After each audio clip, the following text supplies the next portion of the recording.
हरे कृष्णा। सभी का बहुत बहुत स्वागत है। आज हम 13वां अध्याय देखने जा रहे हैं। तो मैं मंगलाचरण करती हूँ और उसके बाद तुरंत ही हम इस अध्याय को देखेंगे। ओम नमो भगवते वासुदेवाय। ओम नमो भगवते वासुदेवाय। ओम नमो भगवते वासुदेवाय। ओम अज्ञानतिमिरान्धस्य ज्ञानाञ्जनशलाकया चक्षुरुन्मिलितं येन तस्मै श्रीगुरवे नमः। श्रीचैतन्यमनोभीष्टं स्थापितं येन भूतले स्वयं रूपः कदा मह्यं ददाति स्वपदान्तिकं। वन्देऽहं श्रीगुरु श्रीयुतपदकमलं श्रीगुरुन् वैष्णवांश्च श्रीरूपं साग्रजातं सहगण रघुनाथान्वितं तं सजीवं साद्वैतं सावधूतं परिजनसहितं कृष्णचैतन्यदेवं श्रीराधाकृष्णपादान् सहगण ललिता श्रीविशाखान्वितांश्च। हे कृष्ण करुणा सिन्धु दीनबन्धु जगत्पते गोपेश गोपिका कान्त श्रीराधाकान्त नमोऽस्तुते। तप्त काञ्चन गौरांगी राधे वृन्दावनेश्वरी वृषभानुसुते देवी प्रणमामि हरिप्रिये। नमो विष्णुपदाय कृष्णपृष्ठाय भूतले श्रीमते भक्ति वेदांत स्वामी इति नामिने। नमस्ते सारस्वती देवे गौरवाणी प्रचारिणे निर्विशेषाय शून्यवादी पाश्चात्य देशतारिणी। जय श्री कृष्ण चैतन्य प्रभो नित्यानंदा श्री अद्वैत गदाधर श्रीवासादि गौर भक्त वृंदा। हरे कृष्णा कृष्णा कृष्णा हरे हरे हरे रामा राम राम हरे हरे। हरे कृष्णा। सभी का बहुत स्वागत है। तो आज है अध्याय 13वां और यहाँ से ज्ञान योग प्रधान अध्याय की शुरुआत हो रही है ना। तो आप बोलोगे कि भक्ति योग, जब बार बार भगवान बोल रहे हैं कि भक्ति योग ही सर्वश्रेष्ठ है, तो उसके बाद ज्ञान योग क्यों दिया है? वो इसलिए है कि ज्ञान के माध्यम से हमको भक्ति ही प्राप्त करनी है। ज्ञान पहले होना चाहिए, ऐसा नहीं है। देखिए, भक्ति क्या है? केवल इमोशन नहीं है, है ना। इमोशन यानी तो केवल मनोधर्म, वो भक्ति नहीं है। और ना ही ओनली फिलोसॉफी भक्ति है, वो भी भक्ति नहीं है। हाँ, तो इन दोनों के माध्यम से हम भक्ति यानी भक्तिमय सेवा, है ना, जो सगुण साकार परमेश्वर की जो सेवा है उसमें लग जाए ज्ञान प्राप्त करने के बाद, तब कहीं वो अच्छी भक्ति कहलाएगी। अन्यथा वो तो केवल इमोशन बन के रह जाएगी। वैसे भी लोग जो है ना, जो इतना ज्ञान नहीं है, वो लोग क्या बोलते हैं? भक्ति, यानी वो इमोशनल जैसे है, यानी क्या बोलते हैं उसको कि भावुक का। हाँ, भावुक लोगों के लिए भक्ति है, लेकिन वैसा नहीं है। यानी भक्ति में ज्ञान निहित है। ज्ञान होना ही चाहिए कि परमेश्वर क्या है ना, कहाँ रहते हैं, कैसे हैं वे, और क्या क्या करते हैं। उनको हम महान बोलते हैं, परमेश्वर बहुत महान है, लेकिन कितने महान है, क्या करते हैं वो, और ये सृष्टि का सृजन उन्होंने कैसे किया, क्यों किया, ये सब बातें जब हमारे मन में पक्की हो जाती, ये ज्ञान है। ये जब ज्ञान, और फिर प्रकृति के घटक क्या क्या है ना, प्रकृति यानी क्या, ये सब ज्ञान जब हमको मालूम हो जाता है, प्रकृति और आत्मा परमात्मा, इनका परस्पर संबंध, ये सब हमको ज्ञान जब हो जाता है ना, तब भक्ति हम अच्छे से कर सकते हैं, तीव्रता से कर सकते हैं। ठीक है, तो ये भी एक ज्ञान यानी एक सीढ़ी है भक्ति तक पहुंचने की। ठीक है, तो और फिर भक्ति योग को बीच में क्यों रखा है? इसका उत्तर हमारे आचार्य लोग ऐसा देते हैं कि जिस प्रकार हम बहुमूल्य चीज को अच्छे से सुरक्षित रखते हैं, उसी प्रकार भक्ति योग को भगवान ने जरा सुरक्षित किया है। यहाँ से कर्म योग, यहाँ से ज्ञान योग, और उसके बीच में भक्ति योग को सुरक्षित रखा है। जैसे हम एकदम कोई हीरे की अंगूठी रहे तो उसको कैसे करते हैं, बीच में रखते हैं, बॉक्स के अंदर, नीचे से भी उसको सपोर्ट है, ऊपर से भी उसको कवर है ना, तब वो अंगूठी सुरक्षित रहती है। या हमारे शरीर को ही देख लो, हमारे शरीर में भी जो ब्रेन है कितना नाजुक है और बहुत महत्वपूर्ण है, तब उसको कहाँ रखा है भगवान ने, एकदम सुरक्षित स्कल में रखा हुआ है ना। वैसे ही हमारा हार्ट भी देख लीजिए, बहुत महत्वपूर्ण है लेकिन बहुत नाजुक है, तो उसको सुरक्षित रखा हुआ है। उसी प्रकार भक्ति योग को भी उन्होंने भगवत गीता में बीच में लिया है। ठीक है, तो चलिए हम देखते हैं प्रकृति, पुरुष तथा चेतना, ये नाम है इस अध्याय का। अर्जुन उवाच प्रकृतिं पुरुषं चैव क्षेत्रं क्षेत्रज्ञमेव च एतद्वेदितुम् इच्छामि ज्ञानं ज्ञेयं च केशव। ठीक है, तो अर्जुन ने यहाँ पर प्रश्न पूछ लिए हैं। कितने प्रश्न पूछे हैं, प्रकृति क्या है, पुरुष क्या है, क्षेत्र क्या है, क्षेत्रज्ञ क्या है, और ज्ञान क्या है, और ज्ञेय क्या है। ऐसे 6 प्रश्न यहाँ पर पहले ही श्लोक में अर्जुन ने पूछ लिए हैं। अब इसका भगवान इस शंका का निराकरण करते जाएंगे। इदं शरीरं कौन्तेय, सॉरी, श्री भगवानुवाच इदं शरीरं कौन्तेय क्षेत्रमित्यभिधीयते एतद्यो वेत्ति तं प्राहुः क्षेत्रज्ञ इति तद्विदः। तो भगवान यहाँ पर 2 प्रश्नों के उत्तर दे रहे हैं अर्जुन के। यहाँ पर अर्जुन ने पूछा था ना क्षेत्र क्या है और क्षेत्रज्ञ क्या है, तो उसका उत्तर यहाँ पर भगवान दे रहे हैं। हाँ, तो यहाँ पर अनुवाद में दोनों भी श्लोकों का आ रहा है। अर्जुन ने कहा, हे कृष्ण, मैं प्रकृति एवं पुरुष, क्षेत्र एवं क्षेत्रज्ञ तथा ज्ञान एवं ज्ञेय के विषय में जानने का इच्छुक हूँ। श्री भगवान ने कहा, हे कुंती पुत्र, यह शरीर क्षेत्र कहलाता है और इस क्षेत्र को जानने वाला क्षेत्रज्ञ है। ठीक है ना, तो क्षेत्र इसको कहा गया, ये शरीर को, जो भौतिक चीजों से बना है, इसमें सूक्ष्म शरीर भी आ जाता है। ठीक है, ये है क्षेत्र। और इसको जानने वाला, यानी इस शरीर को जानने वाला, वो कौन है, वो है आत्मा। उसके बारे में हम आगे पढ़ेंगे। तो क्षेत्र यानी शरीर, और उसको जानने वाला जो है वो क्षेत्रज्ञ। ऐसे इस प्रकार से भगवान ने इसको डिफाइन किया हुआ है। तो यहाँ पर हम थोड़ा सा श्रीला प्रभुपाद का तात्पर्य पढ़ लेते हैं। यह कर्म क्षेत्र शरीर है, और यह शरीर क्या है, शरीर इंद्रियों से बना हुआ है। बद्ध जीव इंद्रिय तृप्ति चाहता है, और इंद्रिय तृप्ति को भोगने की क्षमता के अनुसार ही उसे शरीर या कर्म क्षेत्र प्रदान किया जाता है। ठीक है, तो इंद्रिय तृप्ति की भोगने की जितनी ज्यादा आकांक्षा रहे, उसके अनुसार उसको शरीर देते हैं। हाँ, जैसे किसी को बहुत कुछ भी खाने की इच्छा रहती है तो उसको कौन सा शरीर मिलेगा, सुअर का शरीर मिलेगा, कुछ भी खा लेता है वो। और किसी को बहुत ज्यादा कामेच्छा रहेगी तो उसको उस प्रकार का शरीर मिलता है जहां पर वो अपनी कामेच्छा में मतलब लीन रहता है। ठीक है, तो इस प्रकार जो उसकी इच्छा है, जो इंद्रिय तृप्ति को भोगने की इच्छा है, उसको जो चाहता है वो, उसके अनुसार उसको शरीर अथवा क्षेत्र मिलता है, और वो उसका कर्म क्षेत्र कहलाता है। अब जो व्यक्ति अपने आप को शरीर मानता है वह क्षेत्रज्ञ कहलाता है।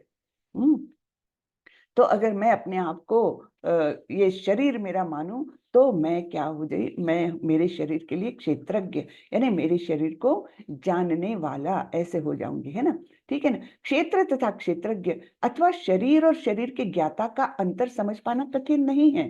कोई भी व्यक्ति यह सोच सकता है कि बाल्यकाल से वृद्धावस्था तक उसमें अनेक परिवर्तन होते रहते हैं, फिर भी वह व्यक्ति वही रहता है ना। हमने दूसरे अध्याय में भी इसके बारे में देखा था, देहिनोस्मिन् यथा देहे कौमारम यौवनम जरा तथा देहांतर प्राप्तिर धीरज तत्र न मुह्यति। यानी जो आत्मा है वो तो देही हो गई, है ना, देह को धारण करने वाली देही हो गई, और फिर वो देखता है कि किस प्रकार ये शरीर छोटा सा था बाल्यकाल में, फिर कौमार अवस्था में आई, फिर युवावस्था आई, है ना, और फिर वृद्धावस्था भी आ गई। लेकिन जो उसको जानने वाला है, वो जो शरीर धारण करने वाला है आत्मा, वो तो अलग ही रहती है ना। तो इसलिए क्षेत्र और क्षेत्रज्ञ अथवा शरीर और शरीर के ज्ञाता का अंतर समझ पाना कठिन नहीं है, कोई भी व्यक्ति यह सोच सकता है। ठीक है, इस प्रकार कर्म क्षेत्र के ज्ञाता तथा वास्तविक कर्म क्षेत्र में अंतर है।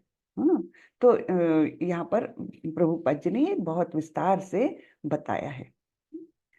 फिर आगे बढ़ते हैं हम।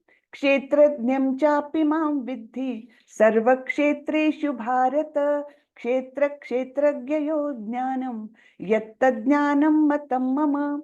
हे भरतवंशी, तुम्हें ज्ञात होना चाहिए कि मैं भी समस्त शरीरों में ज्ञाता भी हूँ, और इस शरीर तथा उसके ज्ञाता को जान लेना ज्ञान कहलाता है, ऐसा मेरा मत है। तो ज्ञान किसे कहा गया है भगवान द्वारा?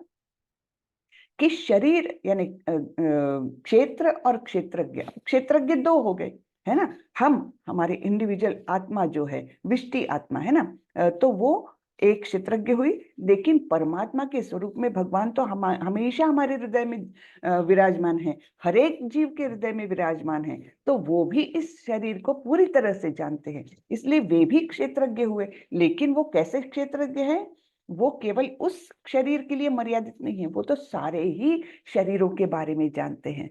तो इसलिए क्षेत्रज्ञ हर एक के लिए दो हुए, एक तो व्यष्टि आत्मा यानी इंडिविजुअल आत्मा एक, और दूसरे परमेश्वर जो हर क्षेत्र को अर्थात हर शरीर को जानते हैं। ऐसे दो प्रकार के क्षेत्रज्ञ हो गए, और इस प्रकार इनको जान लेना ज्ञान है। ठीक है, अब 3 प्रश्नों के उत्तर मिल गए हमको। अर्जुन ने 6 प्रश्न पूछे थे, है ना। तो क्षेत्र क्या है, क्षेत्रज्ञ क्या है, और ज्ञान क्या है, ये 3 बातें तो हमको यहाँ पर मालूम हो गई है। आगे बढ़ते हैं। तत्क्षेत्रम यच्च यादृक्त्वा यद्विकारी यतश्च यत् सचयो यत् प्रभावश्च तत्समासेन मे शृणु। भगवान बोल रहे हैं, अब तुम मुझसे यह संक्षेप में सुनो कि कर्म क्षेत्र क्या है, यह किस प्रकार बनता है, इसमें क्या परिवर्तन होते हैं, यह कहाँ से उत्पन्न होता है, इस कर्म क्षेत्र को जानने वाला कौन है, और उसके क्या प्रभाव है। तो भगवान और अधिक जानकारी अभी देने वाले हैं कि ये किस प्रकार बनता है कर्म क्षेत्र। अभी हमको शॉर्ट में मालूम हो गया, इस शरीर को कर्म क्षेत्र कहा गया है, लेकिन ये किस प्रकार बनता है, इसमें क्या क्या चेंजेस होते रहते हैं, और ये उत्पन्न कहाँ से होता है, यह कर्म क्षेत्र, और इस कर्म क्षेत्र को जानने वाला कौन है, उसके क्या प्रभाव है। बहुत सुंदर अभी हमको ज्ञान मिलने वाला है। ठीक है, तो ऋषिभिर्बहुधा गीतम छंदोभिर्विविधैः पृथक् ब्रह्म सूत्र पदेश्चैव हेतुर्मद्भिर्विनिश्चितैः। विभिन्न वैदिक ग्रंथों में विभिन्न ऋषियों ने कार्यकलापों के क्षेत्र तथा उन कार्यकलापों के ज्ञाता के ज्ञान का वर्णन किया है। इसे विशेष रूप से वेदांत सूत्र में कार्य कारण के समस्त तर्क समेत प्रस्तुत किया गया है। तो यही ज्ञान पहले भी मैंने भगवान ने भगवत गीता में अर्जुन को देने के पहले भी ये वैदिक ग्रंथों में उपलब्ध था, ऐसे ये भगवान यहाँ पर बता रहे हैं। और विशेष रूप से वेदांत सूत्र, वेदांत सूत्र किसने लिखा है? वेद व्यास मुनि जी ने ही लिखा है। हाँ, श्रीला वेद व्यास जी ने लिखा है।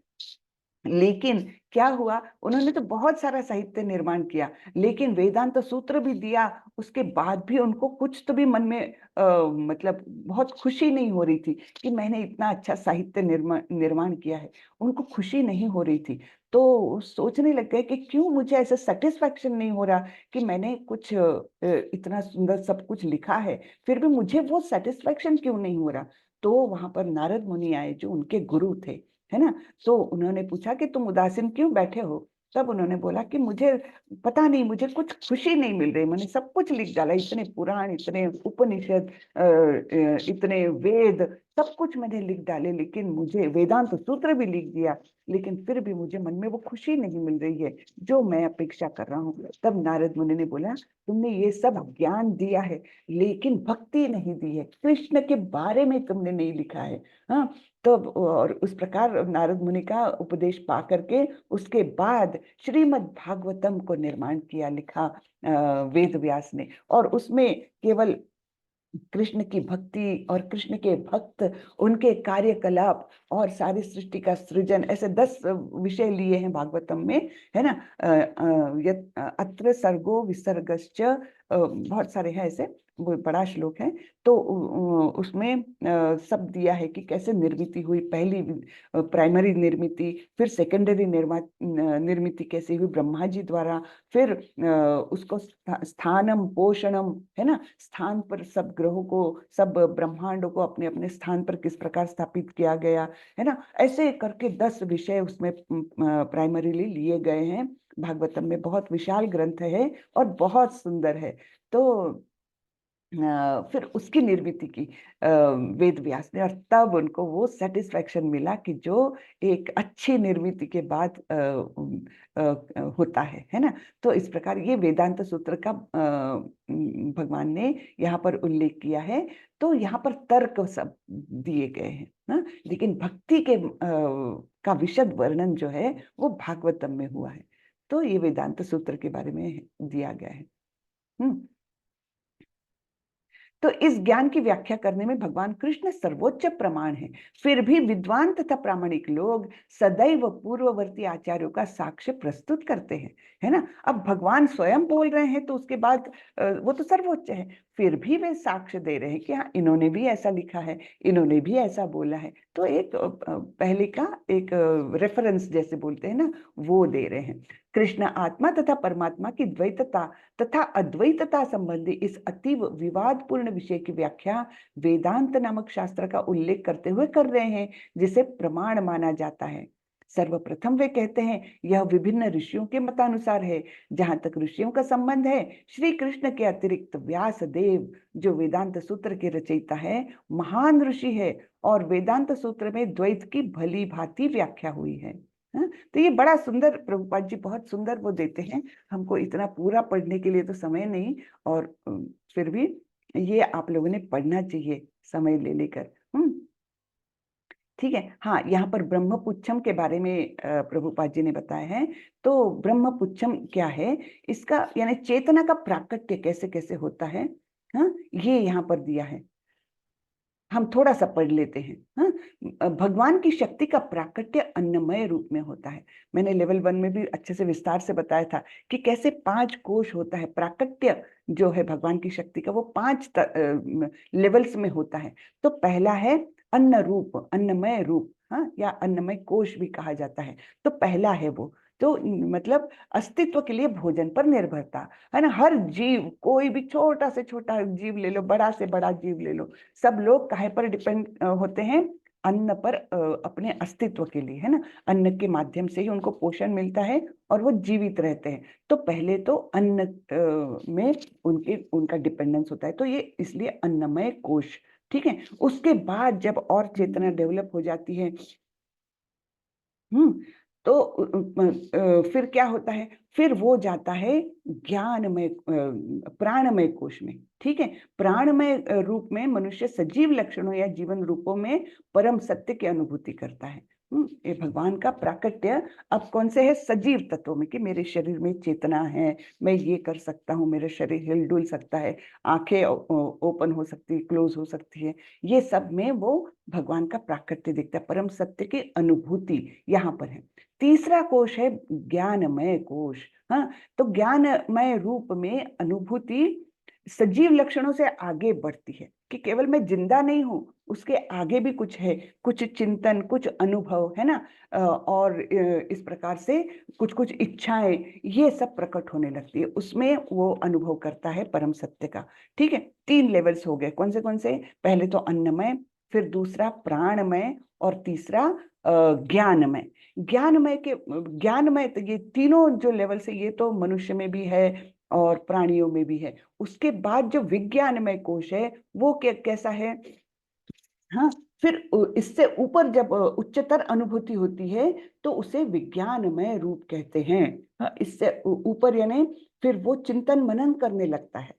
हाँ, कुछ सोचने लगता है, कुछ अच्छी अभिरुचि डेवलप कर सकता है। कुछ कुछ लोग निचले स्तर पर भी जा सकते हैं, लेकिन वो मतलब मेंटल स्पेकुलेशन जिसको बोलते हैं, मनोधर्म की सारी प्रक्रियाएं उसकी चालू हो जाती है। तो वो और अनुभव से अपने आप को और डेवलप करते जाता है। तो वो हो गया विज्ञानमय। हाँ, उसके बाद जो सबसे ऊंची लेवल है वो कौन सी है? वो है आनंदमय कोश। तो आनंदमय कोश तक जाना ये मनुष्य का एक उद्देश्य होना चाहिए। आनंदमय कोश में कौन है? भगवान, है ना। वो परम शुद्ध आनंद में रहते हैं। हाँ, इसके पश्चात परम अवस्था आती है जो आनंदमय है, अर्थात सर्व आनंदमय प्रकृति की अनुभूति है। इस प्रकार से ब्रह्म अनुभूति की 5 अवस्थाएं हैं जिन्हें ब्रह्म पुच्छम कहा जाता है। तो इनमें से प्रथम 3 अन्नमय, प्राणमय तथा ज्ञानमय अवस्थाएं जीवों के कार्यकलापों के क्षेत्र से संबंधित है। जो कार्यकलाप हम करते हैं, हिलते डुलते काम करते, कुछ है ना, खाते, ये सब 3 जो है वो लोअर लेवल से संबंधित है। लेकिन भगवान का अस्तित्व जो है ये इनसे परे हैं और वे आनंदमय कोश में हैं। ठीक है। महाभूतान्यहंकारो बुद्धिरव्यक्तमेव च इंद्रियाणि दशैकञ्च पंचचेन्द्रिय गोचरः इच्छा द्वेष सुखम दुःखम संगातश्चेतना धृतिः एतत् क्षेत्रम समसेन सविकारमुदाहृतम्। ठीक है। अब यहाँ पर सारा विश्लेषण किया गया है। यहाँ पर ये 24 तत्व दिए गए हैं। भौतिक कर्म क्षेत्र के 24 तत्व पहले दिए हैं। उसके बाद इच्छा द्वेष सुखम दुखम ये 4 जो दिए हैं वो है ये अंत क्रियाएं बोलते हैं इनको। इच्छा द्वेष सुख दुख, है ना, ये अपने अंतकरण की क्रियाएं, अंत क्रियाएं हैं। और उसके बाद ये चेतना और धृति, ये जो है ये सूक्ष्म शरीर की सूक्ष्म शरीर का प्राकट्य है।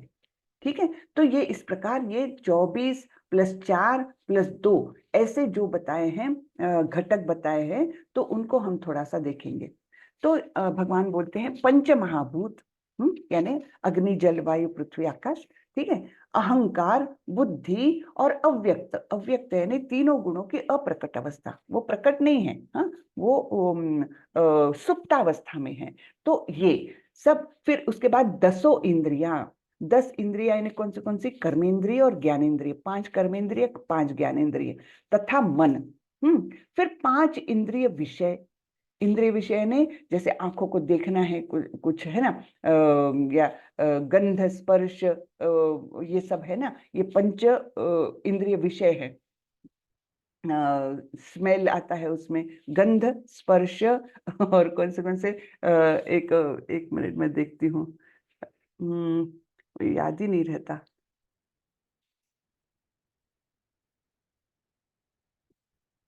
5 ज्ञानेंद्रिय तो है हमारे, आंखें, नाक, जिह्वा, कान, है ना, और स्पर्श यानी त्वचा।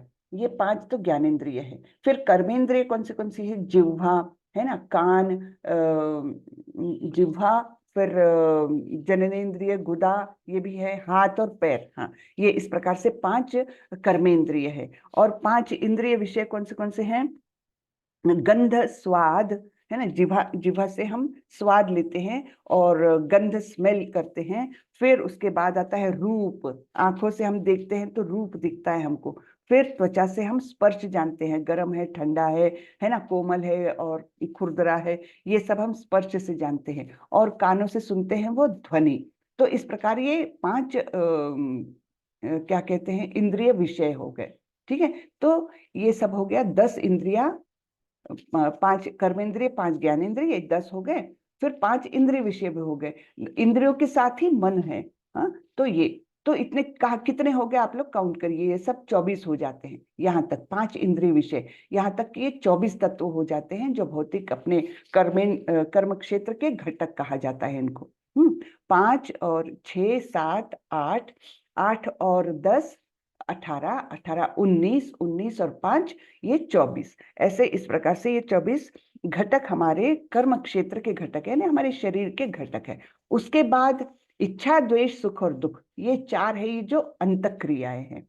हाँ, हमारे मन की क्रियाएं हैं, अंतःक्रिया हमारे अंदर ये सब चलता रहता है। कभी किसी चीज को पाने की आकांक्षा है, कभी किसी चीज को हेट करते हैं हम, अच्छा नहीं है ये, है ना, या सुख और दुख, है ना, ये सब 4 जो है ये अंत विकार है, अंतःकरण के विकार है। और उसके बाद धैर्य, जीवन के लक्षण चेतना और धैर्य, ये जो है ये इनको कहा गया है सूक्ष्म शरीर की प्रक्रियाएं। तो ये सब मिल करके इन सबको संक्षेप में कर्म का क्षेत्र तथा उनकी अंतक्रियाएं यानी विकार कहा जाता है। तो ये हमको अभी ज्ञान मिलना चालू हो गया कि हमारा शरीर क्या है, उसकी क्या क्या क्रियाएं हैं, ये हमको अभी यहाँ पर अच्छे से डिटेल में पता लग गया। तो ये पूरा प्रभुपाद जी ने दिया है कि ज्ञानेंद्रिय, कर्मेंद्रिय, इंद्रिय विषय और सब कुछ उसके बारे में। जो व्यक्ति इन 24 तत्वों को उनके विकारों समेत जानना चाहता है, उसे विस्तार से दर्शन का अध्ययन करना चाहिए। भगवत गीता में केवल सारांश दिया गया है। हाँ, युद्ध क्षेत्र में खड़े हैं सब लोग, है ना, और बीच में ही अर्जुन को उपदेश दिया जा रहा है, तो बहुत विस्तार से नहीं बताया यहाँ। भगवान ने उसको केवल ज्ञान के रूप में पूरा सारांश ऐसा दिया हुआ है। ठीक है, अब ये ज्ञान प्राप्त करने की विधि क्या है, यानी मोक्ष की विधि क्या है। ठीक है, ज्ञान अल्टीमेटली ले जाएगा मोक्ष की ओर, है ना, भगवत प्राप्ति की ओर। तो उसके लिए ये ज्ञान प्राप्त करने की विधि है।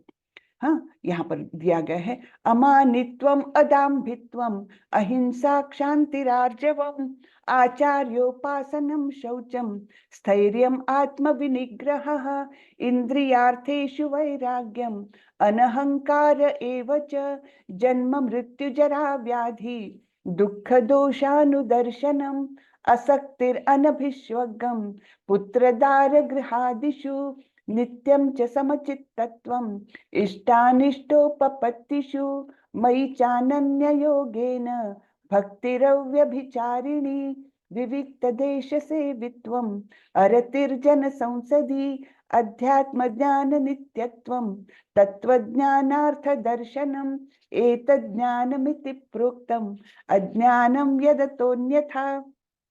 ठीक है, तो ये मुक्ति की विधि या ज्ञान की प्रक्रिया क्या है उसके बारे में भगवान ने बताया है। अब इसमें क्या क्या है, विनम्रता, विनम्रता ये पहली स्टेज है। दंभहीनता, यानी कोई भी चीज के दंभ नहीं करना, यानी क्या कि कोई कोई लोग कैसे होते हैं कि अध्यात्म में कुछ प्रगति नहीं करते, लेकिन उसका बहुत ज्यादा लोगों को बताते हैं उसके बारे में। हाँ, तो बहुत बखान करते हैं जिसको बोलते हैं ना, तो उस प्रकार से करते हैं। तो उसको बोलना चाहिए, कभी भी अपने आध्यात्मिक प्रगति के बारे में किसी को भी कुछ ज्यादा बताना नहीं चाहिए। तो दंभहीनता, अपनी जो आध्यात्मिक प्रगति है वो अपने तक सीमित रखिए, किसी को ज्यादा, एक्सेप्ट गुरु या बहुत क्लोज जो हमारे भक्त लोग रहते हैं, उनके अलावा हमको इसके बारे में ज्यादा बखान नहीं करना चाहिए। अहिंसा, अहिंसा केवल शारीरिक नहीं, मानसिक भी, किसी को मन से भी प्रताड़ित नहीं करना है, और तो और किसी की भी आध्यात्मिक प्रगति में बाधा नहीं बनना है। अहिंसा, सहिष्णुता यानी टॉलरेंस, सहन करना, तरोरपि सहिष्णुना, जिस प्रकार पेड़ जो होते हैं, पेड़ पौधे सहिष्णु होते हैं, कभी उलट करके वार नहीं करते हम पर, वैसे ही हमने भी रहना चाहिए। सरलता, सरलता यानी क्या कि मन में कोई कपट भाव ना हो, शत्रु भी सामने आ जाए तो उतनी ही ट्रांसपेरेंसी रहे, है ना। तो किसी किसी का स्वभाव रहता है ना बड़ा ही सरल, उससे बात करने में हमको ये नहीं लगता कि वो कुछ छुपा रहा है, उसके मन में कुछ अलग है और मुंह पर कुछ अलग है ना। नहीं तो मुंह में मिश्री और बगल में छुरा, इस प्रकार से कोई कोई लोग रहते हैं ना, वैसे नहीं। भक्त हमेशा सरलता रखता है अपने व्यवहार में। फिर प्रामाणिक गुरु के पास जाना, गुरु की शरण, ये आध्यात्मिक जीवन का बिल्कुल प्राइमरी रिक्वायरमेंट जिसको कहते हैं ना, बहुत आवश्यक है, क्योंकि बिना गुरु के कोई भी यहाँ पर प्रगति नहीं कर सकता। प्रामाणिक गुरु, प्रामाणिक गुरु की व्याख्या हम 2-3 बार देख चुके हैं। प्रामाणिक गुरु यानी जो वंश परंपरा द्वारा जिनको ज्ञान प्राप्त है और जिन्होंने स्वयं सत्य का दर्शन किया है और जो आचार विचार से पवित्र है ना। आचार्य, आचार्य यानी क्या, जो अपने आचार विचारों को उसी तरह से ढालता है जैसा शास्त्रों में लिखा हुआ है। ठीक है, तो ऐसे प्रामाणिक गुरु के पास जाना। पवित्रता, पवित्रता यानी केवल शारीरिक पवित्रता नहीं, मानसिक भी पवित्रता। शरीर को स्वच्छ रखना स्नान आदि क्रियाओं द्वारा और मन को स्वच्छ रखना जप के माध्यम से, है ना, भक्ति के माध्यम से जप करना, कीर्तन करना, ये सब पवित्रता के लिए आवश्यक है। स्थिरता, हाँ, चंचलता नहीं है उसमें, स्थिरता है एक जगह, मतलब विचारों में प्रगल्भता जिसको वो कहते हैं ना। नहीं तो एक विचार इधर है और दूसरा विचार एकदम कहीं तो भी भाग के चले जाता है, मन यहाँ वहाँ भटकता है, वैसा नहीं, स्थिरता है उसके विचारों में। आत्मसंयम, आत्मसंयम यानी निग्रह, अपने इंद्रियों पर निग्रह, अपने मन के विचारों पर भी निग्रह, संयम है। हाँ, फिर इंद्रिय तृप्ति के विषयों का परित्याग, कि मुझे यही खाना है, हाँ, मुझे तो ऐसे ही कपड़े चाहिए। इंद्रिय तृप्ति जो रहती है ना, रूप गंध सब वो सेटिस्फाई करने वाली, है ना, ध्वनि, ये सब, इन विषयों का परित्याग, उनको त्याग दिया है उसने। अहंकार का अभाव, कोई भी चीज का खास करके भौतिक चीजों की उपलब्धि का बिल्कुल भी अहंकार नहीं होना, है ना, कि मैं तो इतना सक्सेसफुल बिजनेसमैन हूं। तो ये अहंकार अगर जिस व्यक्ति में रहेगा तो वो भक्ति में प्रगति कैसे करेगा, नहीं रहेगा, है ना। फिर जन्म मृत्यु वृद्धावस्था तथा रोगों के दोषों की अनुभूति, ये बहुत इंपॉर्टेंट है ना, कि जन्म मृत्यु जरा व्याधि ये दुख दोषानुदर्शनम, ये दुख के मार्ग है, इसका एक ज्ञान होना, उसका अनुभव रखना, ये भी अपने आप में एक बहुत इंपॉर्टेंट बात है। नहीं तो लोगों को मतलब जन्म यानी बहुत सेलिब्रेशन है, और मृत्यु, चलो मृत्यु तो थोड़ा दुखदायक होता है, लेकिन ठीक है, बाकी कोई दुखों के बारे में वो अनुभूति ही नहीं करते हैं। यानी इनको ये तो रेगुलर टोन में, हाँ ठीक है, ऐसे करके जो लेते उस, ये दुख है। और ये दुख क्यों मिल रहे हैं हमको, क्योंकि हम भौतिक जगत में हैं, है ना। वहां पर आध्यात्मिक जगत में ये सारे दुख नहीं है। तो वास्तविक दुख हमारे, जिनका कोई निराकरण नहीं कर सका है, ना कर सकेगा, वो क्या है, जन्म मृत्यु जरा व्याधि। हाँ, तो ये दोषों, ये दोषपूर्ण है, यानी ये सारा अस्तित्व जो है वो दोषपूर्ण है, इसका भी एक एहसास होना, ये भी एक ज्ञान की प्रक्रिया है। हाँ, फिर वैराग्य यानी अनासक्ति, कोई भी चीज के प्रति अनासक्ति रखना, कोई भी भौतिक कार्यकलापों के पीछे अनासक्ति रखना। फिर संतान, स्त्री, घर तथा अन्य वस्तुओं की ममता से मुक्ति। कि ये मेरा बेटा, ये मेरी पत्नी, ये मेरा घर, है ना, और ये मेरी कार, ये जो ममता अपने अंदर छुपी हुई है ना, कि उसके प्रति ममत्व की भावना, मेरा, है ना, ममत्व की भावना जो है, उसका उससे छुटकारा। ये जो कुछ है वो सब कुछ भगवान का है, स्वामित्व तो केवल भगवान का है, मेरा नहीं है। इस प्रकार के विचार रहना चाहिए, है ना। अच्छी तथा बुरी घटनाओं के प्रति समभाव। आज कुछ अच्छा हो गया, बेटे को बहुत अच्छे कॉलेज में एडमिशन मिल गई तो मैं बहुत सुखी हूँ, और थोड़ा कुछ बुरा घट गया कि अरे एक छोटा सा एक्सीडेंट हो गया तो बहुत मन विचलित हो गया, ऐसे नहीं, है ना। अच्छी या बुरी घटनाएं जो है वो ऊंच नीच चलती रहेगी, जीवन में सुख दुख आते जाते रहेंगे, जैसे कि सर्दी और गर्मी के मौसम आते जाते रहते हैं। इस प्रकार जब मन हो जाता है, तब सुख और दुख के प्रति या अच्छी और बुरी घटनाओं के प्रति मन एकदम एक समान हो जाता है, समभाव में आ जाता है।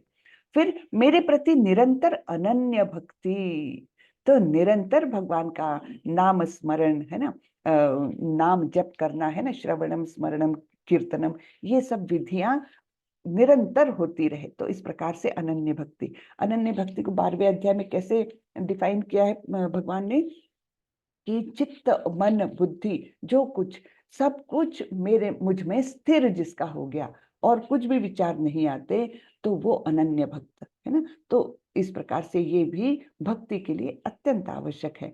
फिर एकांत स्थान में रहने की इच्छा, यानी क्या, कि बहुत जो भौतिकतावादी लोग हैं उनमें जाकर के गप्पे मारना, उनके साथ समय बिताना, चलो आज पिकनिक पर जा रहे, चलो ये कर रहे, है ना, वो उनमें रहने की इच्छा नहीं रहती। कभी कभी इस संसार के जो अपने को कुछ कुछ बंधन पालने होते हैं उनके कारण हमको करना पड़ता है, लेकिन वो मन से इच्छा नहीं रहती कि अरे चलो आज मूवी देखने जाए। मूवी वगैरह तो एकदम टोटल वेस्ट ऑफ टाइम है ना।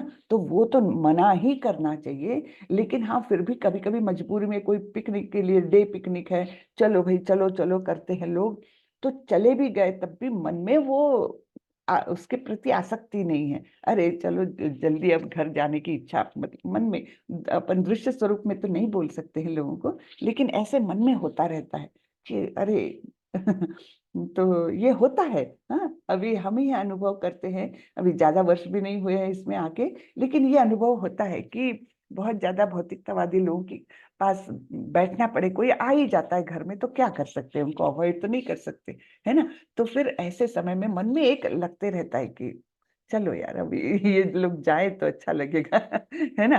तो ये सब क्या होता है, एकांत स्थान में रहने की इच्छा। जो भक्त लोग हैं उनका संग मिले तो बहुत आनंद आता है, लेकिन अभक्तों के साथ समय बिताना बड़ा कठिन हो जाता है।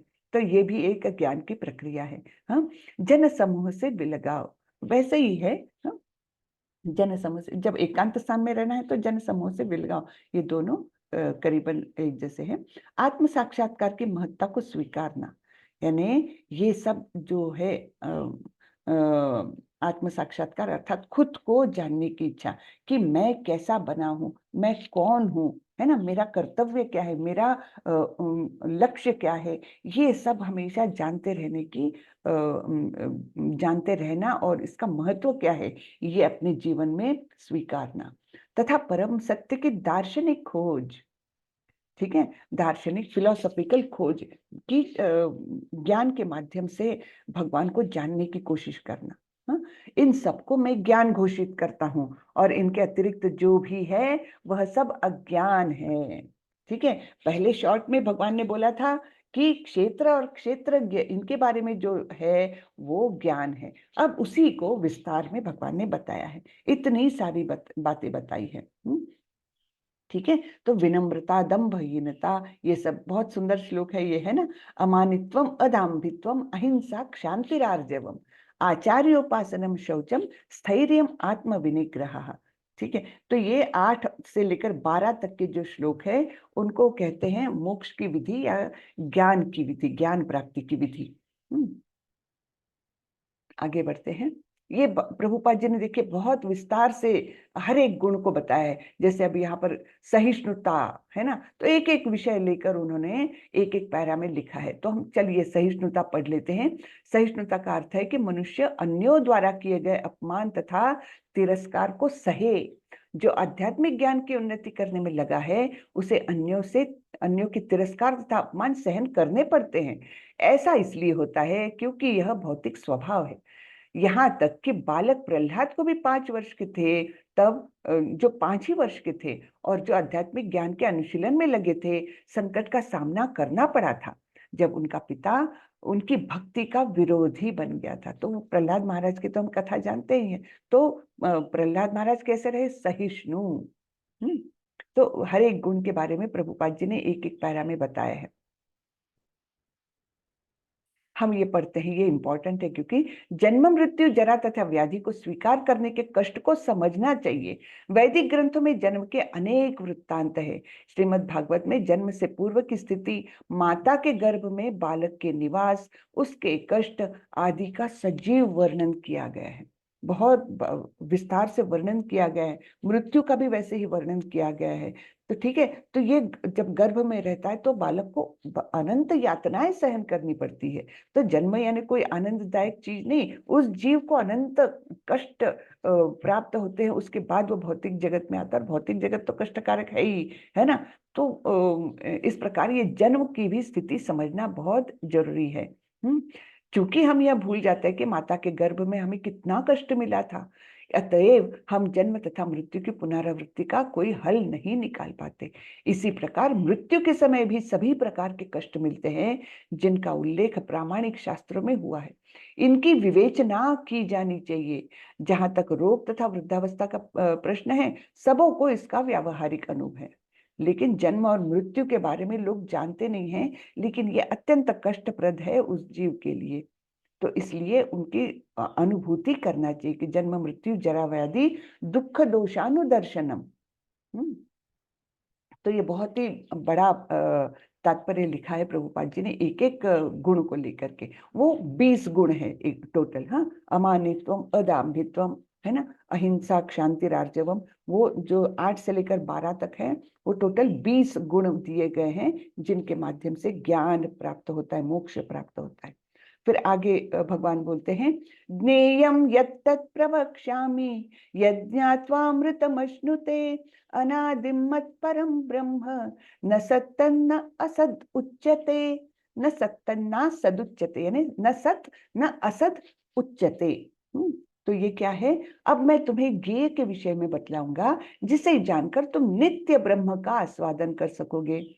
हाँ, यह ब्रह्म या आत्मा जो अनादि है और मेरे अधीन है, इस भौतिक जगत के कार्य कारण से परे स्थित है।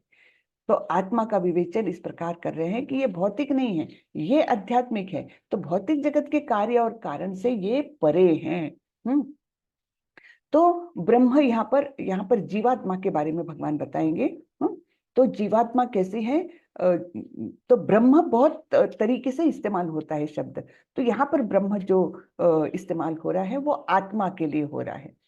कभी कभी परमात्मा के लिए भी होता है, परमात्मा को पर ब्रह्म कहा जाता है, लेकिन तो यहाँ पर ब्रह्म जो है वो आत्मा के लिए शब्द लिया गया है।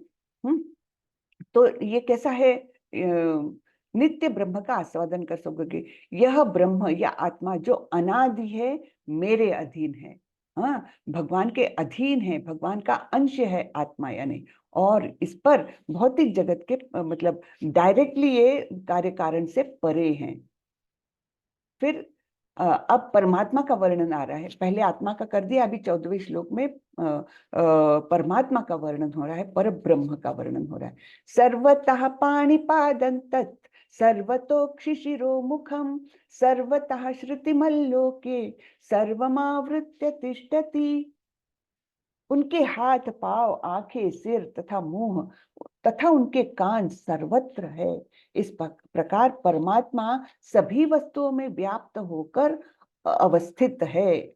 हाँ, तो अब कहाँ पर है? उन्होंने पूरा ही व्याप्त किया हुआ है, सभी वस्तुओं को व्याप्त किया हुआ है। और उनके हाथ, पांव, आंखें, मुंह, अर्थात वो सब कुछ सुन सकते हैं, सब कुछ देख सकते हैं, सब जगह जा सकते हैं, है ना, सब कुछ भोग कर सकते हैं, सभी कुछ है उनमें। तो ये ऐसे इस प्रकार से सर्वत्र फैले हुए हैं। ये है भगवान का वर्णन, है ना। तो जिस प्रकार सूर्य अपनी अनंत रश्मियों को विकीर्ण करके स्थित है, उसी प्रकार परमात्मा या भगवान भी है। वे अपने सर्वव्यापी रूप में स्थित रहते हैं और उनमें आदि शिक्षक ब्रह्मा से लेकर छोटी सी चींटी तक के सारे जीव स्थित है। ठीक है, तो ये वर्णन आया है भगवान का, परमात्मा का। सर्वतः पाणिपादंतम सर्वतो शिशिरोमुखम। ये वर्णन है परमात्मा का। इसके पहले श्लोक में आत्मा का वर्णन आया है। फिर आगे बोल रहे हैं, सर्वेंद्रिय गुणाभासम सर्वेंद्रिय विवर्जितम असक्तम सर्वभृत्यैव निर्गुणम गुण भोक्तृ च। अब ये परमात्मा के ही वर्णन है, भगवान का ही वर्णन है, और इसमें बहुत सारे विरोधाभास हमको लगेंगे। हाँ, तो ये अचिंत्य भेदा भेद शक्तियों के कारण है उनका। अचिंत्य है वो, भेद भी है और अभेद भी है। हाँ, मतलब डिफरेंस भी है और नॉन डिफरेंस भी है। ठीक है, तो इस प्रकार के ये वर्णन आए हैं। परमात्मा समस्त इंद्रियों के मूल स्रोत है, फिर भी वे इंद्रियों से रहित है। वे समस्त जीवों के पालन करता होकर भी अनासक्त है। वे प्रकृति के गुणों से परे हैं, फिर भी वे भौतिक प्रकृति के समस्त गुणों के स्वामी हैं। ठीक है, तो ये ऐसा सुंदर सा वर्णन है कि वे सभी इंद्रियों के मूल स्रोत है, सभी हाथ उन्हीं से निकले हैं, सभी पैर उन्हीं के निकले हैं, फिर भी वे इंद्रियों से रहित है। ऐसा क्यों? ऐसा क्यों बोला गया है? यानी ये सारी भौतिक इंद्रियां जो है उनसे ही निकली है हमारी, है, लेकिन वे भौतिक, उनकी इंद्रियां भौतिक नहीं है, वो इंद्रियों से रहित बोला जाएगा। दूसरे तरीके से इसको ये भी बोल सकते हैं कि सारे इंद्रिय जो है इंद्रिय विषयों के प्रति आसक्त है, लेकिन वो किसी में भी आसक्त नहीं है, तो उनकी इंद्रिया ही नहीं है, इस प्रकार से बोला गया है। ठीक है, तो समस्त इंद्रियों के मूल है, फिर भी इंद्रियों से रहित है, विरोधाभास हो गया, द्वैत हो गया है ना, यानी अचिंत्य भेद और अभेद। हाँ, फिर वे समस्त जीवों के पालन करता होकर भी अनासक्त है। हम तो एक कुत्ते को भी पाल लेते तो कितनी आसक्ति हो जाती है उसके साथ, है ना, और ये तो सारे ही जीवों के पालन करता है, फिर भी अनासक्त है, किसी से अटैच्ड नहीं है, ममत्व नहीं है ना, दयालु है, प्रेम करते हैं, फिर भी अनासक्त है, ऐसा उनका स्वरूप है। वे प्रकृति के गुणों से परे हैं, फिर भी वे भौतिक प्रकृति के समस्त गुणों के स्वामी हैं। हाँ? तो यानी उन्होंने ही ये जो प्रकृति के 3 गुण हैं वो उन्हीं ने निर्माण किए हैं, उन्हीं की अध्यक्षता में सब कुछ कार्यरत रहता है, फिर भी वे प्रकृति के गुणों से परे हैं, उन पर गुणों का कोई भी प्रभाव नहीं है ना, वो गुणातीत है। तो इस प्रकार उनका वर्णन किया गया है, जो अचिंत्य भेदाभेद तत्व के अनुसार इसको समझा जाना चाहिए। हाँ, आगे बोलते हैं, बहिरंतश्च भूतानाम अचरम चरमेव च सूक्ष्मत्वात् तद् अविज्ञेयम् दूरस्थ चान्तिके च तत्। परम सत्य जड़ तथा जंगम, परम सत्य जड़ तथा जंगम समस्त जीवों के बाहर तथा भीतर स्थित है, यानी वो बाहर भी है, अंदर भी है ना। तो सूक्ष्म होने के कारण वे भौतिक इंद्रियों के द्वारा जानने या देखने से परे है। वो इतने सूक्ष्म है कि उनको हम अपनी आंखों से नहीं देख सकते, हमारी त्वचा से नहीं फील कर सकते, है ना, हमारे कानों से नहीं सुन सकते। तो वो कैसे है? अत्यंत सूक्ष्म है। ठीक है, यद्यपि वे अत्यंत दूर रहते हैं, कहाँ रहते हैं वे? गोलोक वृंदावन में, फिर भी यहाँ हम सबों के निकट भी है। गोलोक वृंदावन जो आध्यात्मिक जगत का भी एंड है, वहां पर उनका नित्य वास है, लेकिन फिर भी यहाँ पर भी है, हर जगह पर है। तो इस प्रकार से वो है कि पास भी है, दूर भी है, चल नहीं सकते फिर भी बहुत तेज दौड़ सकते हैं, ऐसा एक श्लोक उसमें आता है, ईशोपनिषद में आता है। हाँ, तो अभी मुझे याद नहीं आएगा। ठीक है, तो इस प्रकार इसका वर्णन आता है कि भगवान कैसे हैं, कि अंदर भी है, बाहर भी है, दूर भी है, बहुत पास में भी है, इंद्रियों के निर्माता है, सारे इंद्रिय उनके अधीनस्थ है, फिर भी वो इंद्रियों से रहित है। तो कितने विरोधाभास हमने अभी तक देखे देखे ना। अविभक्तं च भूतेषु विभक्तम इव च स्थितम भूत भर्तृ च तज्ज्ञेयम् ग्रसिष्णु प्रभ विष्णु च। यद्यपि परमात्मा समस्त जीवों के मध्य विभाजित प्रतीत होता है, हाँ, लेकिन वह कभी भी विभाजित नहीं होता। तो ये कैसे? तो जैसे एक सूर्य तो एक है, अगर हमने बहुत सारे बर्तनों में पानी रख दिया तो हम सभी बर्तनों में उसका रिफ्लेक्शन देख सकते हैं, सूरज का रिफ्लेक्शन देख सकते हैं। तो क्या सूर्य विभाजित हो गया? सूर्य के टुकड़े टुकड़े हो गए? बिल्कुल नहीं, है ना। वैसे ही यहाँ पर भी हमने सोचना चाहिए कि समस्त जीवों के मध्य विभाजित प्रतीत होते, कि इसमें भी परमात्मा है, इसमें भी परमात्मा है, हर एक जीव में परमात्मा है। क्या तो क्या उनके टुकड़े टुकड़े हो गए, विभाजित हो गए? वो नहीं, फिर भी वो उनका अस्तित्व वैसा ही रहता है, लेकिन फिर भी वो कभी भी विभाजित नहीं हुए है, वह एक रूप में स्थित है। यद्यपि वह प्रत्येक जीव का पालन करता है, लेकिन यह समझना चाहिए कि वो सबों का संहार करता भी है और सबों को जन्म देता है। तो सभी कुछ है वो, है ना, वो पालन करता भी है, संहारक भी है और सृजन करता भी है ना। तो जन्म देने वाले, पालने वाले और विनाश करने वाले सभी कुछ वे ही है, ये यहाँ पर बताया है। ज्योतिषामपि तज्ज्योतिष, ज्योतिषामपि तज्ज्योतिष तमसः परमुच्यते ज्ञानम ज्ञेयं ज्ञानगम्यम हृदि सर्वस्य विष्टितम। वे समस्त प्रकाशमान वस्तुओं के प्रकाश स्रोत है। वे भौतिक अंधकार से परे हैं और अगोचर है। वे ज्ञान है, ज्ञेय है और ज्ञान के लक्ष्य है। वे सबके हृदय में स्थित है। तो सभी प्रकाशमान वस्तुओं के यानी सूर्य, चंद्र, तारे जो कुछ प्रकाशमान हैं वो उनके भी प्रकाश के स्रोत है। यानी सूर्य चंद्र भी उन्हीं से प्रकाश पाते हैं। वे भौतिक अंधकार से परे हैं और अगोचर है। हाँ, वे ज्ञान है, ज्ञेय है और ज्ञान के लक्ष्य है।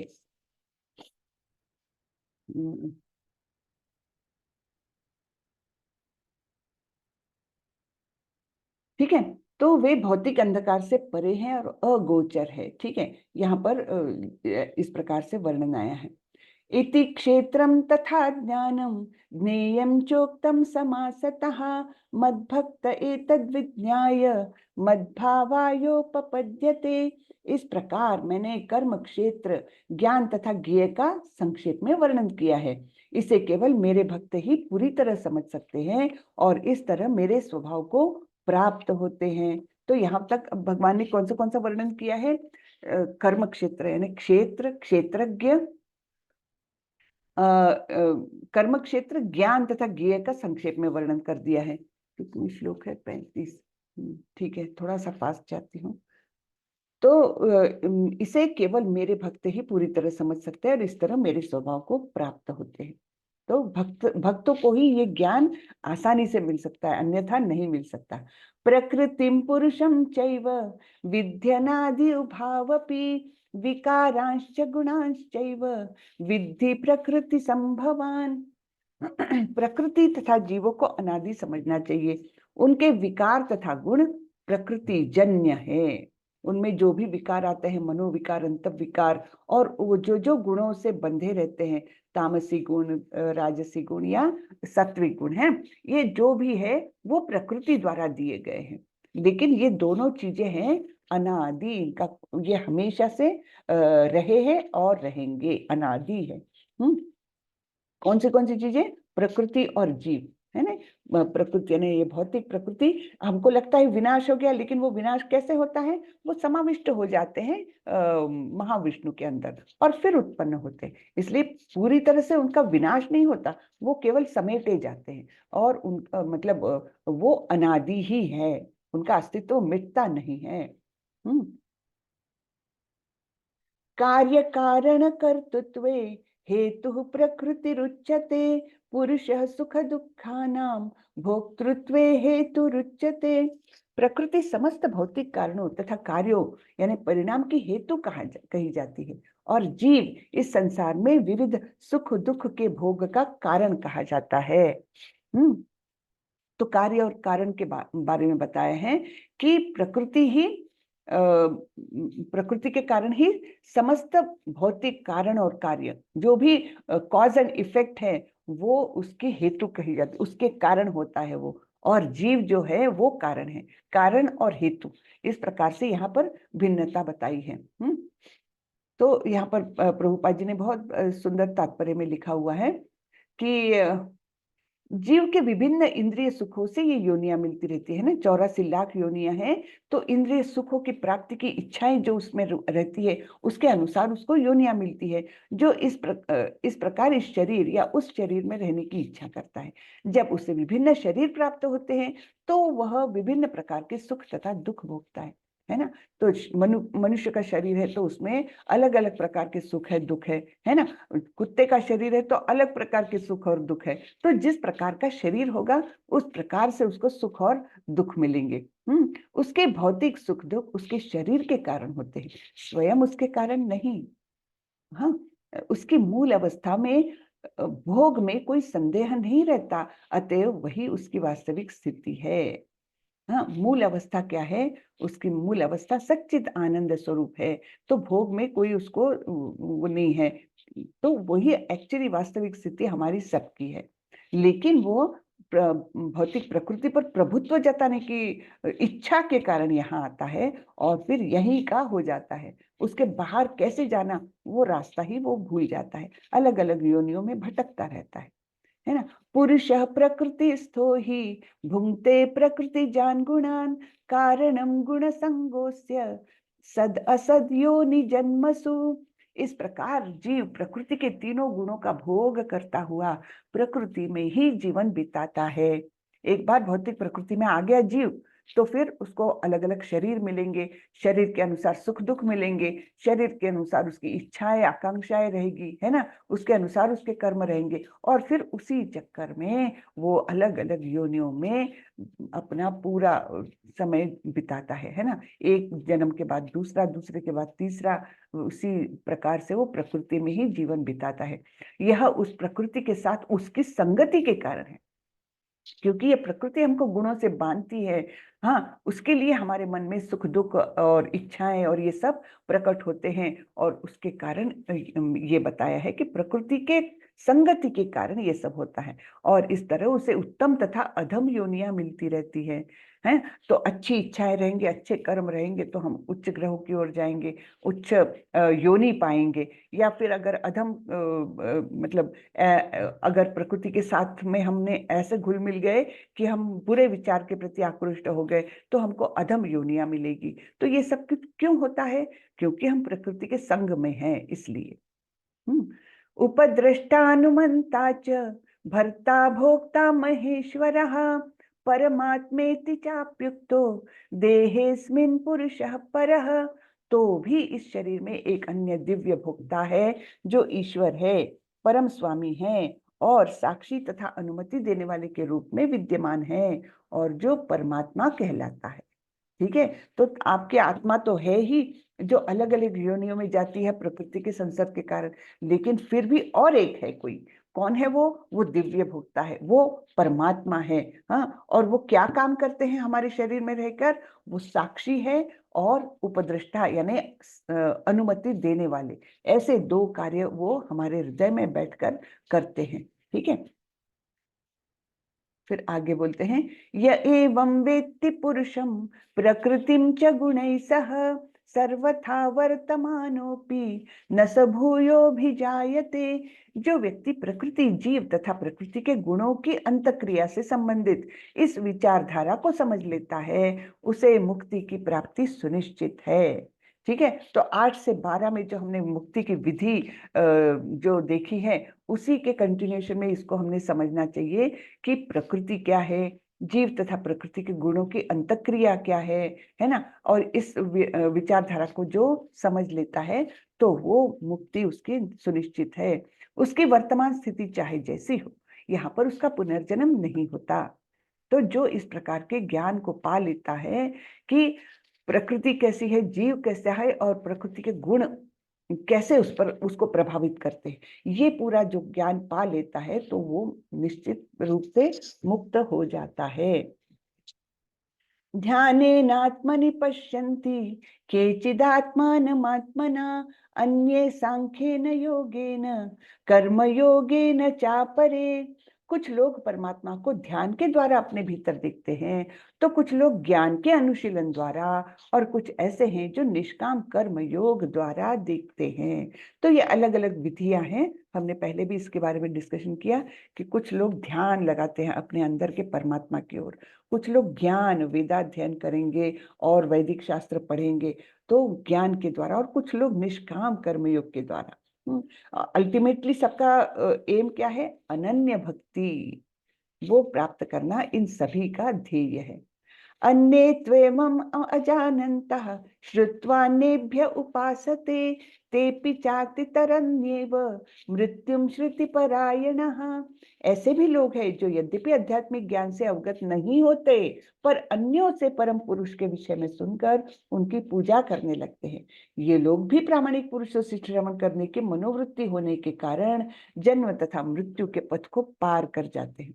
तो कोई कोई लोग ना ज्ञान पा सकते हैं, मतलब उनको वेदाध्ययन करना, ज्ञान पाना ये नहीं होता, ना वो ध्यान कर सकते, ना निष्काम कर्मयोग कर सकते, कोई बात नहीं। कोई कोई लोग दूसरों से सुनते हैं भगवान के बारे में और उसी के अनुसार भक्ति का मार्ग का अनुसरण करते हैं, माने भगवान की पूजा करने लगते हैं, वो भी मुक्त वो हो जाते हैं, मुक्त हो सकते हैं। ठीक है, वो भी मुक्ति को पा सकते हैं। यावत् संजायते किंचित सत्वं स्थावर जंगमम क्षेत्र क्षेत्रज्ञ संयोगात तद्विद्धि भरतर्षभ। हे भरतवंशियों में श्रेष्ठ, यह जान लो कि चर तथा अचर जो भी तुम्हें अस्तित्व में दिख रहा है वह कर्म क्षेत्र तथा क्षेत्र के ज्ञाता का संयोग मात्र है ना। यानी जो कुछ है चर और अचर, जो चलने वाले हैं वो कौन से, जैसे मनुष्य, जैसे प्राणी, है ना। और अचर कौन से हैं, जो पेड़ पौधे हैं वो भी जीव है। तो वो भी उस प्रकार का देह पाली है और वो एक ही जगह स्थित रहते हैं सालों सालों तक। तो ये जो कुछ भी अस्तित्व में दिख रहा है वो एक तो कर्म क्षेत्र है ना, यानी शरीर है, और उसका ज्ञाता यानी अंदर आत्मा, इनका जोड़ जो है, संयोग जो है वो ही है, बस। ठीक है। समम सर्वेषु भूतेषु तिष्ठन्तं परमेश्वरं विनश्यस्त्वम् अविनश्यन्तं यः पश्यति स पश्यति। जो परमात्मा को समस्त शरीरों में आत्मा के साथ देखता है और जो यह समझता है कि इस नश्वर शरीर के भीतर न तो आत्मा न ही परमात्मा कभी भी विनष्ट होता है, वही वास्तव में देखता है। यानी उसको ज्ञान हो गया, वास्तव में देखना है यानी क्या, कि उसको ज्ञान चक्षु मिल गए, ज्ञान से भरी आंखें मिल गई, जो ये देखता है कि शरीर तो नश्वर है, शरीर का तो नाश होना है, लेकिन उसके अंदर जो आत्मा है और परमात्मा है वे कभी भी विनष्ट नहीं होते। ये देखने वाला व्यक्ति ज्ञान के चक्षु से देख रहा है, ऐसा समझना चाहिए। समम पश्यन् हि सर्वत्र समवस्थितमीश्वरं न हि नस्यात्मनात्मानं ततो याति पराम गतिम। जो व्यक्ति परमात्मा को सर्वत्र तथा प्रत्येक जीव में समान रूप से वर्तमान देखता है वह अपने मन के द्वारा अपने आप को भ्रष्ट नहीं करता, इस प्रकार वह दिव्य गंतव्य को प्राप्त करता है। तो परमात्मा को सब जगह देखना ये एक मतलब सबसे बड़ी उपलब्धि होती है अध्यात्म के या ज्ञान के अनुशीलन के मार्ग से। वह, और ऐसा व्यक्ति फिर अपने मन के द्वारा अपने आप को भ्रष्ट नहीं करता, मन उसका शत्रु नहीं होता, क्योंकि अब वो जान गया है कि ये परमात्मा जो है वो उपद्रष्टा अनुमंता, वो सब चीज के साक्षी है ना। तो इस प्रकार जब उसको ज्ञान प्राप्त होता है तो फिर वो अपने मन को अपना मित्र बना ही सकता है, अपने मन के द्वारा अपने आप को भ्रष्ट नहीं करता, और फिर वो दिव्य गति को प्राप्त करता है। प्रकृतेव च कर्माणि क्रियमाणानि सर्वशः यः पश्यति तथात्मानं अकर्तारं स पश्यति। जो यह देखता है कि सारे कार्य शरीर द्वारा संपन्न किए जाते हैं, जिसकी उत्पत्ति प्रकृति से जुड़ी हुई है, प्रकृति से हुई है, और जो देखता है कि आत्मा कुछ भी नहीं करता, वही यथार्थ में देखता है। तो वो देखता है कि आत्मा क्रियाशील नहीं है, आत्मा स्थित है, वो चेतना देता है इस भौतिक तत्वों से बने हुए शरीर को, लेकिन कार्य संपन्न होते ही शरीर द्वारा, आत्मा उनसे अलग है, आत्मा कार्य नहीं कर रही है ना। कि तो वही उसी को ज्ञान चक्षु मिले हुए हैं, वो यथार्थ में देखता है। यदा भूत पृथक भावम एकस्थम अनुपश्यति तत एव च विस्तारम ब्रह्म संपद्यते तदा। जब विवेकवान व्यक्ति विभिन्न भौतिक शरीरों के कारण विभिन्न स्वरूपों को देखना बंद कर देता है और यह देखता है कि किस प्रकार से जीव सर्वत्र फैले हुए हैं, तो वह ब्रह्मबोध को प्राप्त होता है। तो मतलब वो भिन्नता नहीं करता अलग अलग शरीरों में कि ये स्त्री का शरीर, ये पुरुष का शरीर, ये कुत्ते का शरीर, है ना। सारे शरीर जो बने हैं वो तो भौतिक तत्वों से ही बने हैं, अलग अलग स्वरूप दिख रहे हैं उनके, लेकिन ये उनके अंदर के आत्मा परमात्मा, इनका वो उनको एक प्रकार से वो देख सकता है, उनके बारे में सोचता है, तब वो ब्रह्म बोध को प्राप्त होता है, यानी अर्थात उसको आत्मबोध हो गया, भगवान के विषय सारा ज्ञान उसने प्राप्त कर लिया। अनादित्वाम निर्गुणत्वात् परमात्मायम अव्ययम् शरीरस्थोऽपि कौन्तेय न करोति न लिप्यते। शाश्वत दृष्टि संपन्न लोग यह देख सकते हैं कि अविनाशी आत्मा दिव्य शाश्वत तथा गुणों से अतीत है। तो शाश्वत दृष्टि संपन्न कौन होते हैं? ये जो इन्होंने सारा ज्ञान प्राप्त कर लिया है कि भौतिक शरीर क्या है, आत्मा क्या है, परमात्मा क्या है ना, उनके अंत क्रियाएं क्या है। ये जो शाश्वत ज्ञान से संपन्न, ज्ञान के चक्षुओं से संपन्न लोग ऐसे देख सकते हैं कि अविनाशी आत्मा दिव्य, शाश्वत तथा गुणों से अतीत है। यानी 3 गुणों का उस पर कोई प्रभाव नहीं पड़ रहा है। इनसे वे परे हैं, है ना। तो वो दिव्य है और शाश्वत है, कभी भी उसका नाश नहीं होने वाला, ऐसे आत्मा है। हे अर्जुन, भौतिक शरीर के साथ संपर्क होते हुए भी आत्मा न तो कुछ करता है और न लिप्त होता है। तो यद्यपि आत्मा है इस भौतिक शरीर के अंदर, उसके संयोग में है, फिर भी वो कुछ नहीं करता। यथा सर्वगतं सौक्ष्म्याद् आकाशं नोपलिप्यते सर्वत्रावस्थितो देहे तथात्मानोपलिप्यते। यद्यपि आकाश सर्वव्यापी है, किंतु अपनी सूक्ष्म प्रकृति के कारण किसी वस्तु से लिप्त नहीं होती। इसी तरह ब्रह्म दृष्टि में स्थित आत्मा शरीर में स्थित रहते हुए भी शरीर से लिप्त नहीं होती। तो यहाँ पर हम थोड़ा सा पढ़ लेते, छोटा सा ही तात्पर्य है, ये बहुत सुंदर अच्छा है। तात्पर्य में श्रीला प्रभुपाद बोलते हैं, वायु जल, कीचड़, मल तथा अन्य वस्तुओं में प्रवेश करती है। हाँ, चाहे जल पड़ा हो या कीचड़ पड़ा हो या मल भी पड़ा हो या कोई भी वस्तु पड़ी हो, तो उसमें वायु प्रवेश करती है, फिर भी वह किसी वस्तु से लिप्त नहीं होती। इसी प्रकार से जीव विभिन्न प्रकारों के शरीरों में स्थित होकर भी अपनी सूक्ष्म प्रकृति के कारण उनसे पृथक बना रहता है। अतः इन भौतिक आंखों से यह देख पाना असंभव है कि जीव किस प्रकार इस शरीर के संपर्क में है और शरीर के विनष्ट हो जाने पर वह उससे कैसे विलग हो जाता है।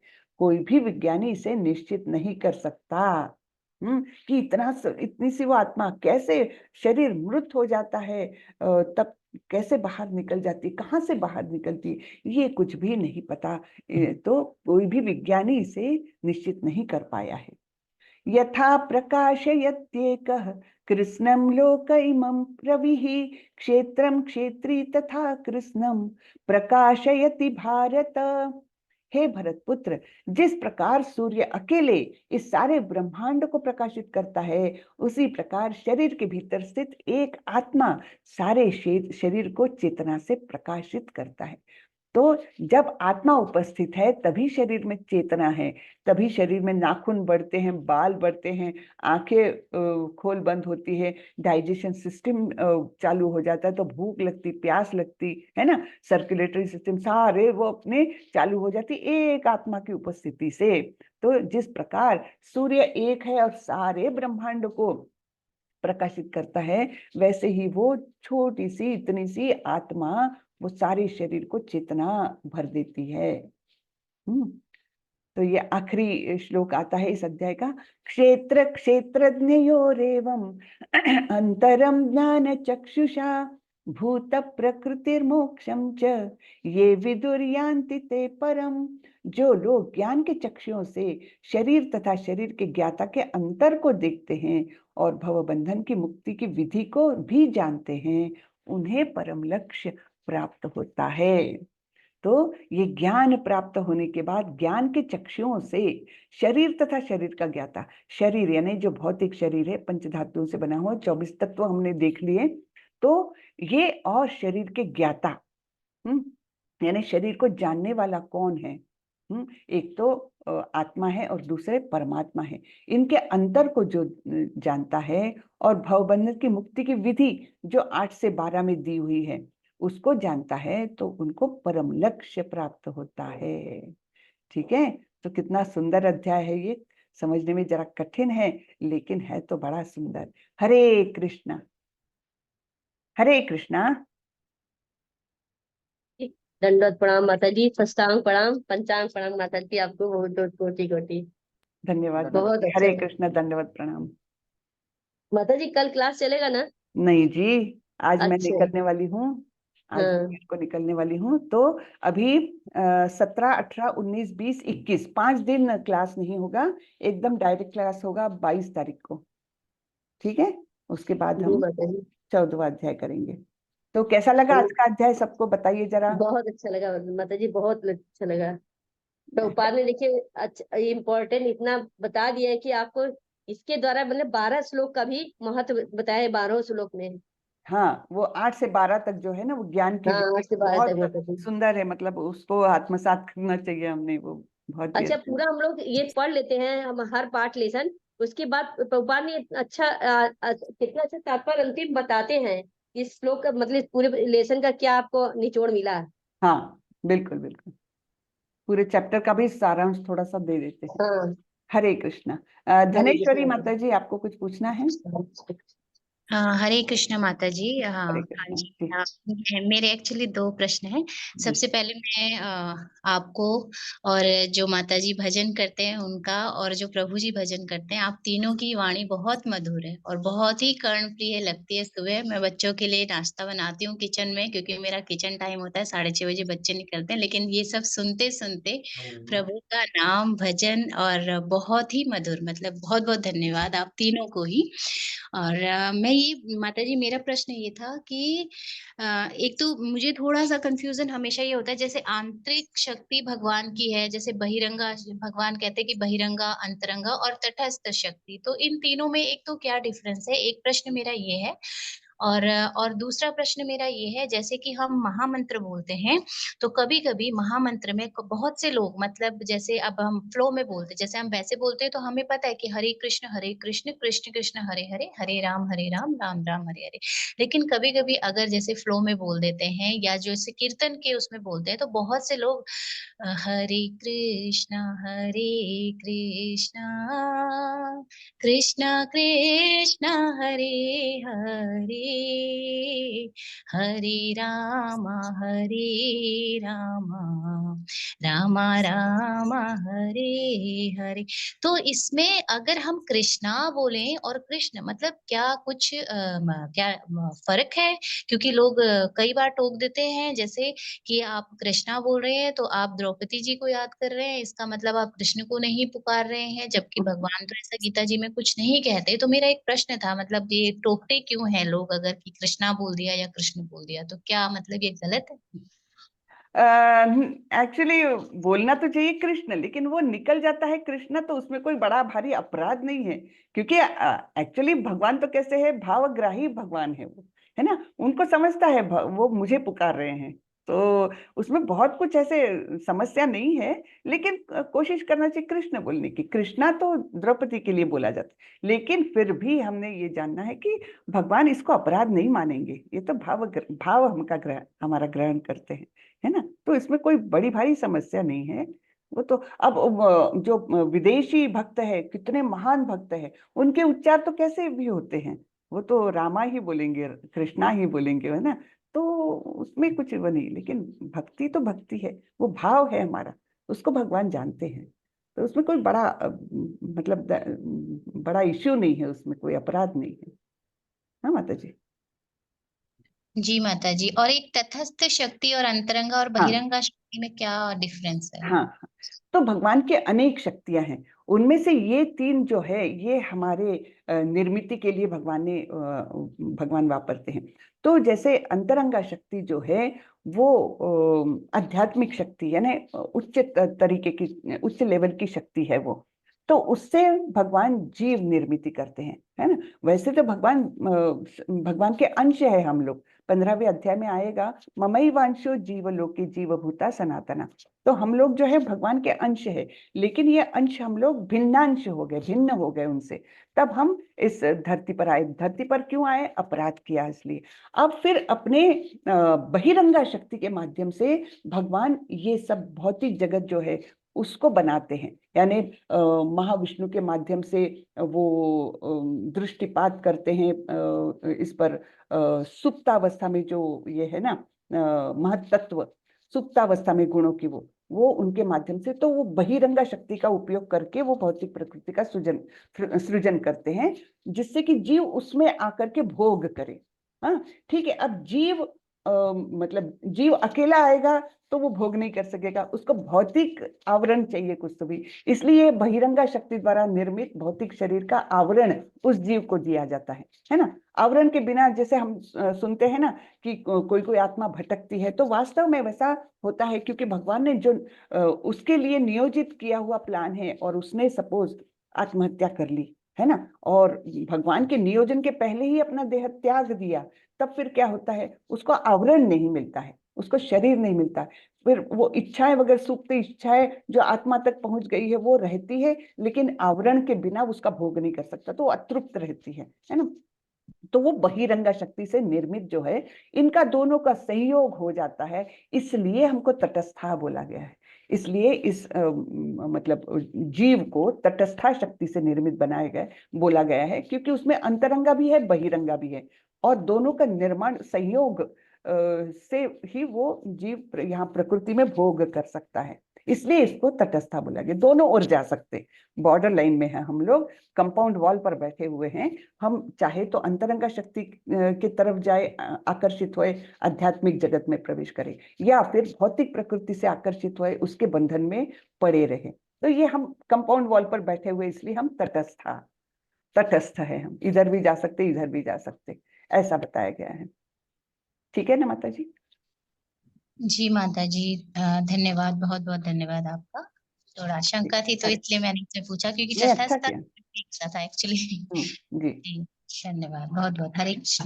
हरे कृष्ण जी। सुधीर प्रभु, हरे कृष्णा माता जी।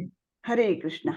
इसमें एक श्लोक ये था ना, 7वें वाला, कौन सा वाला? जिसमें 7 7। अच्छा, इसमें 24 तत्व बताए गए थे ना माता जी। हाँ हाँ, तो इसमें माता जी हम ये महर तत्व, प्रधान तत्व को समझ नहीं पाए। महर तत्व जिसे प्रधान तत्व बोलते हैं, हाँ, इसका क्या प्रधान। मतलब समझ नहीं पाए। यानी वो क्या? सुप्त अवस्था में है। प्रकृति के 3 गुण सब कार्यरत है, भौतिक प्रकृति में 3 गुण ही कार्य करते हैं, तो वो हाँ, छुपे हुए हैं उस समय, महत्वत्व में सुप्त अवस्था में है, वो कार्य नहीं कर रहे हैं, सुप्त अवस्था में प्रकट है। लेकिन जब महाविष्णु का दृष्टिक्षेप हो जाता है उस पर, तब वो एक्टिव हो जाते हैं, तब तक वो सोते रहते हैं, सुप्त है वो, ऐसा ऐसा बोला गया है। तो सोते रहते हैं और फिर जब हम सुप्त उसमें दृष्टिक्षेप इन्वॉल्व आ होते जाता हैं। है महाविष्णु का, तब वो प्रकट अवस्था में आ जाते हैं, तीनों गुण हमको प्रभावित करते हैं, फिर जीव को प्रभावित करते हैं। जी, मतलब विष्णु तत्व आने से विष्णु तत्व का दृष्टिक्षेप, वो खुद आते नहीं है, वो केवल दृष्टिक्षेप करते हैं, तब वो विष्णु तत्व दृष्टि से हम्म महर तत्व बनता है, हाँ? महत्व तो भगवान ने ही बनाया, लेकिन महाविष्णु के माध्यम से वो दृष्टिक्षेप करते हैं। क्या करते हैं माता जी? आंखों से देखते हैं, दृष्टिक्षेप करते हैं, तो आंखों से देखते हैं, विष्णु मतलब, है ना। जब विष्णु उनकी जी के नजर उस पर देखने पड़ से, गई, तब वो चेतना आ जाती है उनमें, अच्छा, 3 गुण चेतना आ प्रकट हो जाती जाते, है। 3 गुण जो है प्रकट हो जाते हैं। अच्छा, तो इसी को और मतलब फिर ये महर तत्व प्रकृति बन बोलते हैं। जाती है। उसके बाद भगवान कृष्ण कृष्ण इस प्रकृति पर नजर डाल के उसमें बीजारोपण करते हैं, है ना, और फिर सारे जीव उसमें प्रकट होते हैं, ऐसा। ठीक है। हम बीज प्रद पिता बोला है ना, कि ऐसा हाँ, लगता है कि प्रकृति ने हमको निर्माण किया, लेकिन मैं बीज प्रद पिता हूं, ऐसे भगवान बोलते हैं एक जगह पर, है ना। भगवान बीज प्रदाता है, ये तो बात सत्य है। हाँ, तो इसको इस ढंग से समझें कि प्रकृति के 3 गुण सुप्तावस्था में रहते हैं, और उसको जब महत्त्व या प्रधान कहा जाता है ना। विष्णु भगवान की जब दृष्टि होती है तो उसमें, महाविष्णु की हाँ, महाविष्णु की जब वो दृष्टि होती है हम्म तो उसमें चेतना आ जाती है, हाँ? हाँ, यानी ये 3 गुण प्रकट होते हैं, उनमें चेतना नहीं आती, लेकिन वो प्रकट हो जाते हैं, वो जो सुप्त है वो प्रकट हो जाते हैं, छुपे हुए हैं वो प्रकट हो जाते हैं। अच्छा,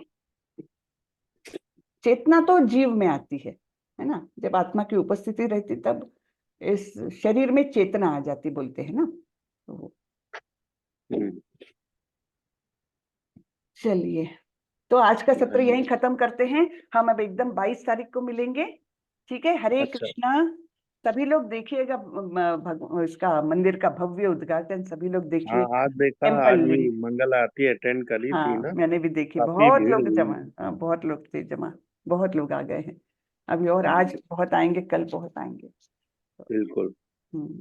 चलिए, वांछा कल्पतरुभ्यश्च कृपा सिंधुभ्यैव च पतितानां पावनेभ्यो वैष्णवेभ्यो नमो नमः। अनंत कोटि वैष्णव वृंद की जय, श्रीला प्रभुपाद की जय। हरे कृष्ण। हरे हरे कृष्ण। माता जी, जब आप जाएं तो सभी को मेरी तरफ से दंडवत प्रणाम करिएगा। जी जी माता जी, हरे कृष्ण। सभी की हरे तरफ से जी आपके आपके थ्रू जी वर्चुअल उसमें मैं वहां प्रेजेंट रहूंगी। जरूर धन्यवाद माता जी। धन्यवाद। हरे कृष्ण। हरे कृष्णा माता जी, दंडवत प्रणाम। धन्यवाद। हरे कृष्णा सभी हरे वैष्णव